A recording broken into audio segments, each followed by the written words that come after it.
Ew. Wrenched on there. Yeah, okay. All right. That was a little rough there. Okay. It will be cut out for the blooper reel. Thank you. Thank you very much. That reel is getting longer by the day. All right.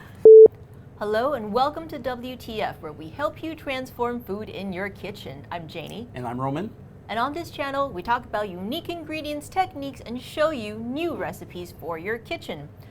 Today we are doing a really fun recipe. We are making, I want to pick these up really awkwardly. We're making these Celeriac tater tots. So if you've been watching a few months ago, maybe by now, we made smoked celeriac ice cream. That's right. And we loved the flavor so much, and we loved the fact it was low carb, and it had like a really unique texture, the sweet, natural, nutty flavor. We said, what else can we do with this? So we're brainstorming, and because this is a root vegetable, we thought, can we replace potatoes in a tater tot?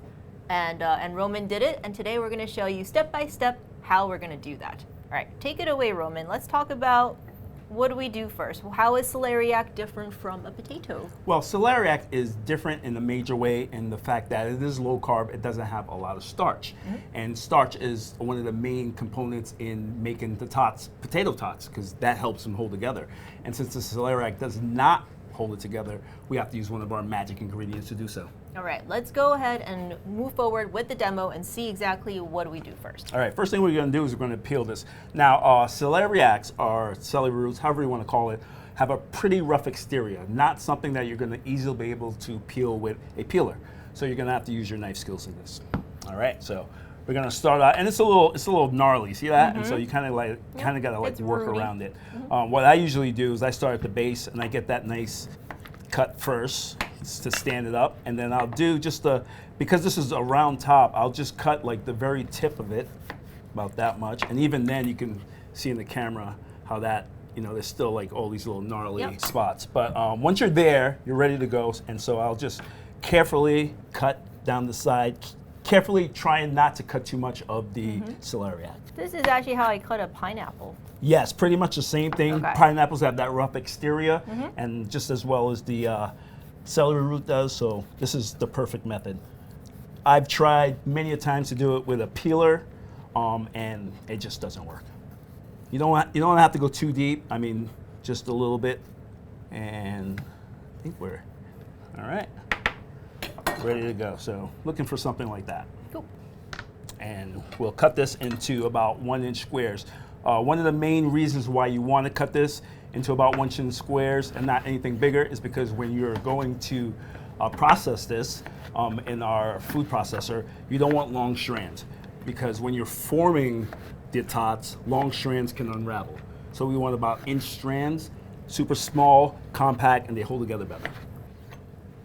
All right, now we're ready to go into our food processor. All right, see, we have our blade, and we're gonna go with the biggest setting for these, not the smaller ones. And we're gonna get our celeriac in there, and we're gonna pulse it down.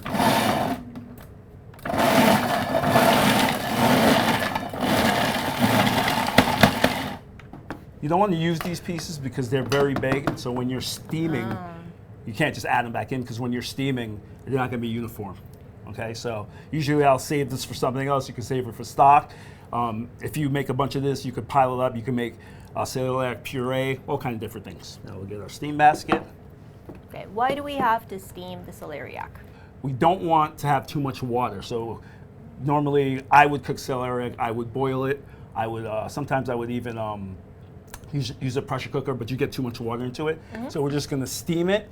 That way we won't get, it's soaked in water, and won't lose all that flavor. Okay. Because we want to keep the flavor in there. It's very important. Makes sense.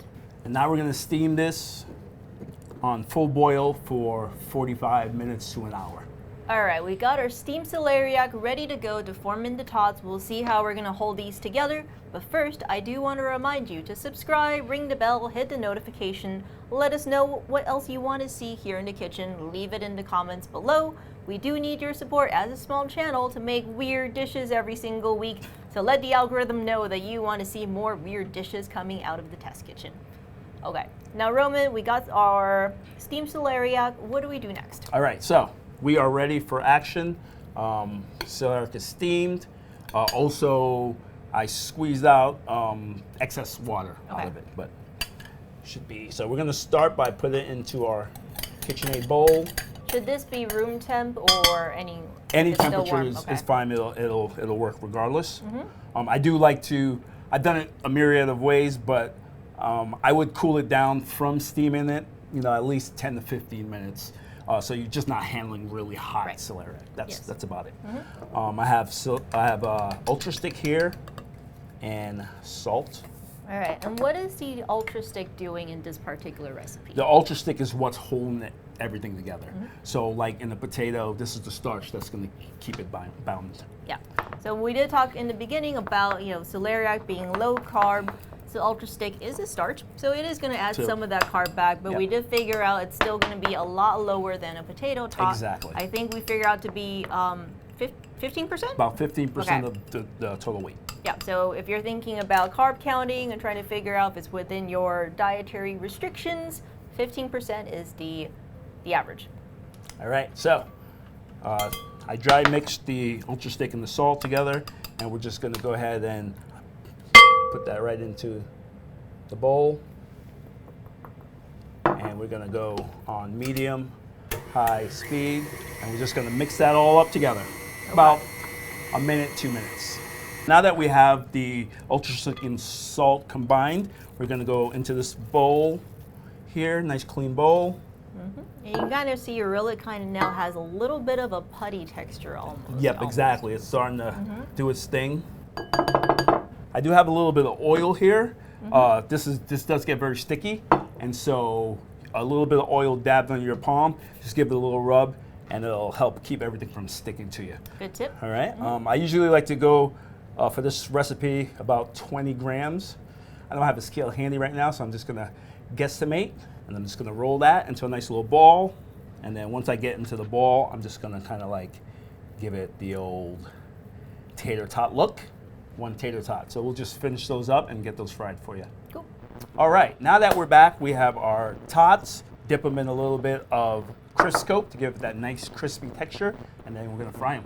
Okay, so Crisco is a modified starch, and I know when we first started working on this recipe, we didn't really have it in the beginning. What did you find when we didn't coat it in anything? So the first batch that we tested out, when we didn't add any Crisco to it, they were very soft. And of course, potatoes have a lot of starch, which is what gives it that really crusty exterior.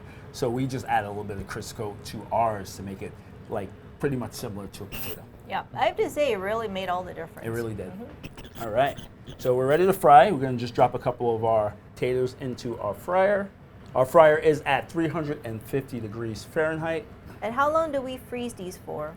Overnight. Did you have to freeze them? You don't have to freeze them. You can go right from forming your tots to your Crisco to the fryer, so you don't have to really wait. Yeah, I think we like them because number one, we were doing prep, but then also like I feel like it firms them up like a little bit. I also found, actually this is a very important note, if you held the tots any more than 4 days and fresh, not frozen, and tried to fry them, they would break apart in the fryer. So Yeah. that was a big reason why I started freezing them eventually. All right, and did you coat these before they went into the freezer or after? After. Okay. All right, so we fried our tots. Yep. We've let them cool off so we can eat them without burning ourselves. And now we're gonna get right into the tasting. All right, let's do it. Okay.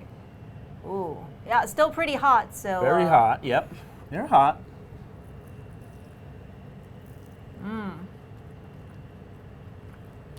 Wow, that's packed nice with little flavor. crunchy outside. Yep. The inside is soft. So I know we've been making a lot of comparisons to potato. What you're getting is not a potato flavor. I kind of want to No. make that clear. It's Yeah. definitely a celeriac flavor, Definitely. but it's really good. It's like got the perfect blend of salt, that rootiness, that root vegetableness, a little bit of sweet, some of that's from the Ultra-Stik. Yep. This is super good. Like I Really, would really say, good. This is really good. This will be great. Like in the restaurant, I'd probably maybe a nice fillet with like 4 or 5 of these and some demi-glace. Oh, Yeah, this would even be on their beautiful. own. This is so good. Get the recipe in the links in the description below.